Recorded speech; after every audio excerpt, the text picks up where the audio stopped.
السلام عليكم ورحمة الله وبركاته. يا رب تكونوا في أفضل حال. هنبدأ القناة دي بواحدة من أقرب المنهوات إلى قلبي. يا ريت ما تنساش اللايك والاشتراك وتسيب لي تعليق تحت الفيديو. أنا هقرا كل التعليقات وهتفاعل معاها إن شاء الله. ما عطلكمش، أسيبكم مع ملخص. تبدأ حكايتنا مع بطلنا وهو واقف على حافة منحدر عالي، باين عليه آثار القتال، وبيتكلم مع نفسه بصوت عالي وبيقول: المكان ده بيفكرني بالعصور القديمة، بالأيام اللي حلمت فيها إني أكون حاكم فنون قتال. لما كنت بقول للناس على تطلعاتي كانوا بيعاملوني أكني مجنون، لكن ما استسلمتش واتدربت ليل نهار عشان أحقق حلمي. كأني فعلا مجنون، بس للأسف مهما حاولت ما كانش كافي. هنا بيجي شخص من وراه وبيقطعه، شيطان مجنون. بيلف بطلنا عشان يبص مين اللي بيتكلم، بيلاقي كتيبة مقاتلين وبيقول قائدهم: توقف عن إضاعة الوقت وسلم اللؤلؤة السماوية اللي سرقتها من الطائفة. ويكون اللي بيتكلم اليد اليسرى للطائفة الشيطانية، الضوء المضيء. بيغضب منه بطلنا ويبص له ويقول له: انت مش شايفني بتكلم دلوقتي؟ يرد اليد اليسرى للضوء المضيء: القصص اللي بتحكيها دي ملهاش لازمة، انت نهايتك اتحددت بالفعل. انت نجحت انك تهرب بشكل كويس لحد دلوقتي، لكن خلاص وقعت في ايدينا. يسكت بطلنا شوية ويكون ماسك في ايده لؤلؤة مضيئة ويقول بكل هدوء: قلت ان دي لؤلؤة سماوية صح؟ ها تحب اوقعها من فوق الجبل؟ يخاف جدا اليد اليسرى ويقول له: اسف كمل من فضلك قصتك. ويكون واضح ان اللؤلؤه دي مهمه جدا بالنسبه للطائفه. يلف بطلنا ويبص تاني للهاويه اسفل الجبل ويقول: انا بارع في العاب العقل والخداع والكذب، ولا يمكن ايقاعي في فخاخ المتعه. انا كمان دماغي مش خفيفه في الشرب، وجيد جدا في تقنيه الجسم الخفيف. يرد عليه اليد اليسرى وهو منزعج: انت الوحيد اللي شايف كده، خصوصا فخاخ المتعه. السبب انك ما وقعتش ابدا في فخاخ الحب ان النساء الجميلات ما كانوش قادرين يمثلوا انهم معجبين بيك. عشان كده احتاجنا نجيب لك اكتر بنت طبيعيه وعاديه لقيناها. العالم كله شايف حقيقتك اللي انت مش شايفها، وعمال يتمهزأ بيه. بصوا لبعض جدا بغضب، قام بطلنا مسك اللؤلؤه تاني وهدده: ها شكلك عاوزني احدف اللؤلؤه في الهاويه؟ يرد عليه اليد اليسرى: اسف كمل بطلنا قصته اللي غالبا هو الوحيد اللي مقتنع بيها. عشان اكون حاكم فنون قتال كنت مجنون في جميع المهن، هو ده انا، الشيطان المجنون. يتصدم كل اللي في كتيبة الطائفة الشيطانية ويكون باين عليهم الزهق والملل ومش قادرين يسمعوا قصته أكتر من كده. بس للأسف مضطرين عشان معاه اللؤلؤة اللي بيهددهم بيها. يقولوا له: ها خلصت؟ يرد بطلنا: لا لسه. بعد تحمل هذا الموقف كل شيء يبدو بلا معنى، حتى الأوقات اللي أمضيتها في السفر من أجل تحقيق العدالة للعالم. يرد عليه قائد الكتيبة: عدالة؟ أنت على قائمة المطلوبين كعدو عام. أنت في قائمة المطلوبين أعلى مني أنا شخصيا، وأنا اللي عضو في الطائفة الشيطانية. يبص له بطلنا وهو غاضب: أنت شكلك كده عاوزني أرمي اللؤلؤة بقى، شكلك مصمم. يضطر يتأسف له قائد الكتيبة وهو مصدوم. فيهدى بطلنا ويقول: باين كده ان اللؤلؤه دي مهمه جدا عندكم، بس على فكره انت بتتحكم كويس في اعصابك، وقتلت 100 جندي من نخبه الطائفه الشيطانيه وانت بتطاردني، لكن انت ماسك نفسك كويس. يقول القائد لنفسه وهو مشتعل: ايها الشيطان المجنون، مش معنى ان عندك فم معناها انك تستخدمه زي ما انت عاوز.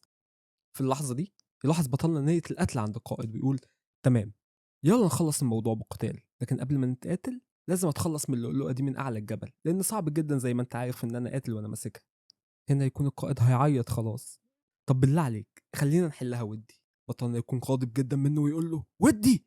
بقالك ايام بتطاردني باستخدام شبكه السماء بدون ان تمنحني اي راحه. انا لا اكلت ولا شربت ولا دخلت الحمام حتى. عارف انا مكتئب ازاي بسببك؟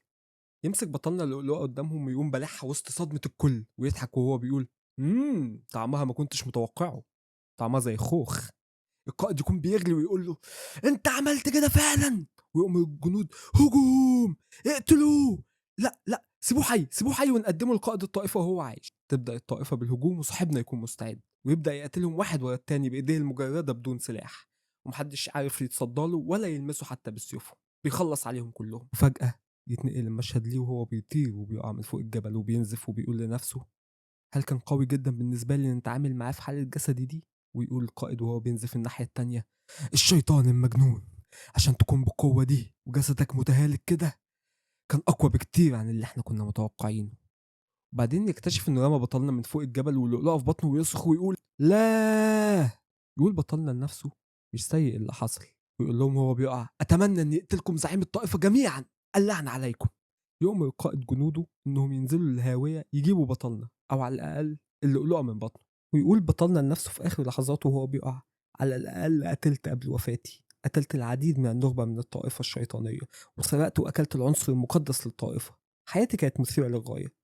يا ترى لو الاتحاد عرف باللي عملته هل هيدولي جايزة أفضل مقاتل للسنة؟ وقبل ما يصطدم بالأرض يقول مش مهم دلوقتي، لكن المهم أنا ليه ما كنتش قادر أواعد بنت جميلة. وفجأة يلاقي نفسه في مكان أبيض واسع وقدامه عجوز طاير بيقول له أكلت شيء فيه روح بدون ما تفكر، أنت أكيد مجنون.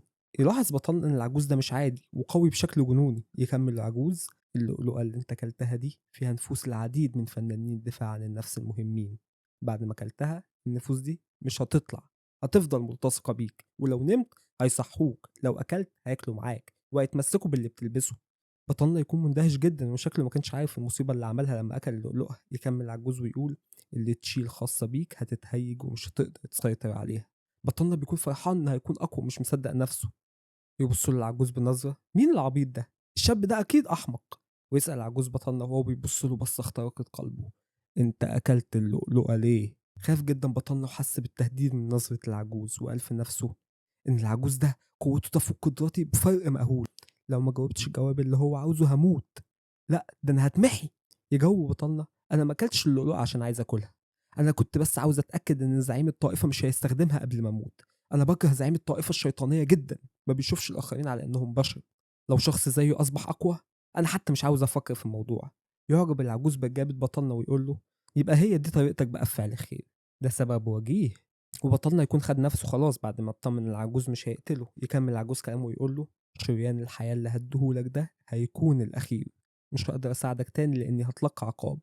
ده أفضل شيء ممكن أعمله لك وأفضل هدية هتحصل عليها.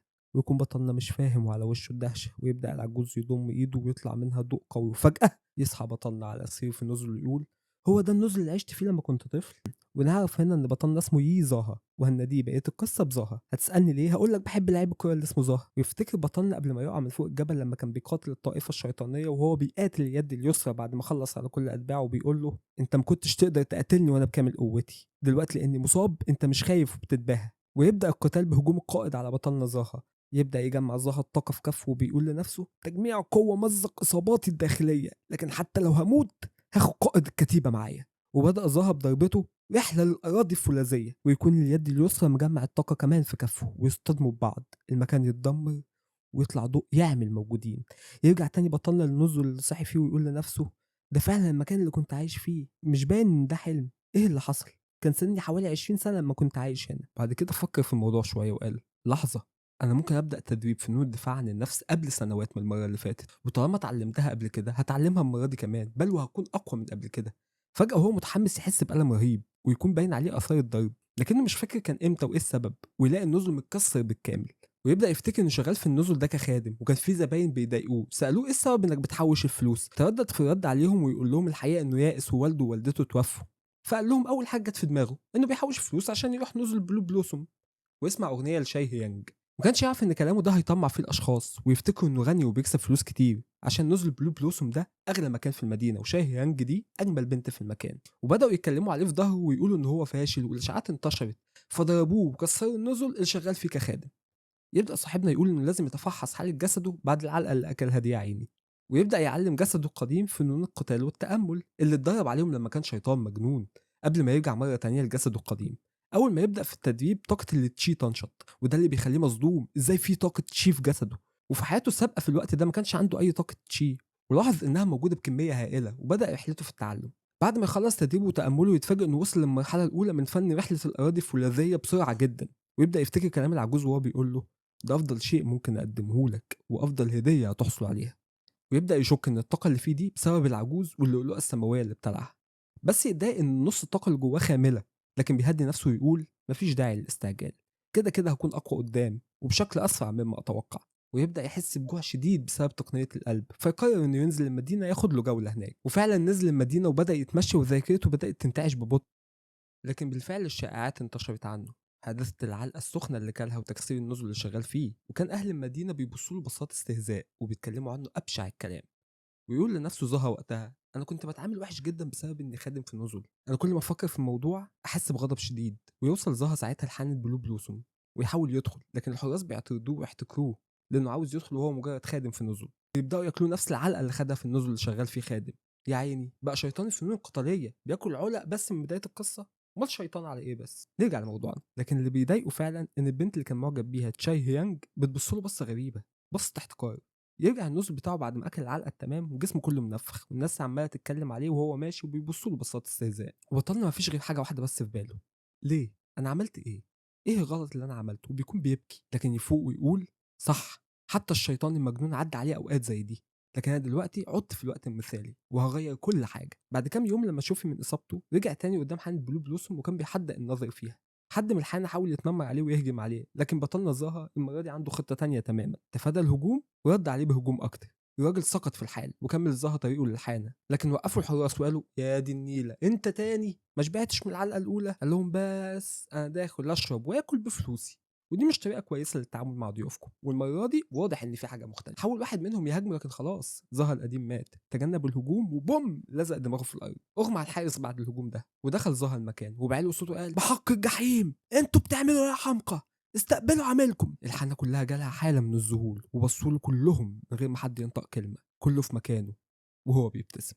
وبكده يا أصدقائي نكون خلصنا الجزء الأول من حكاية ظهر الشيطان المجنون، واستنوني في الجزء التاني. أتمنى تكون عجبتكم القصة وما تنساش اللايك والاشتراك، ولو عندك أي انتقاد أو أي اقتراح يا ريت تكتبه في التعليقات. والسلام عليكم.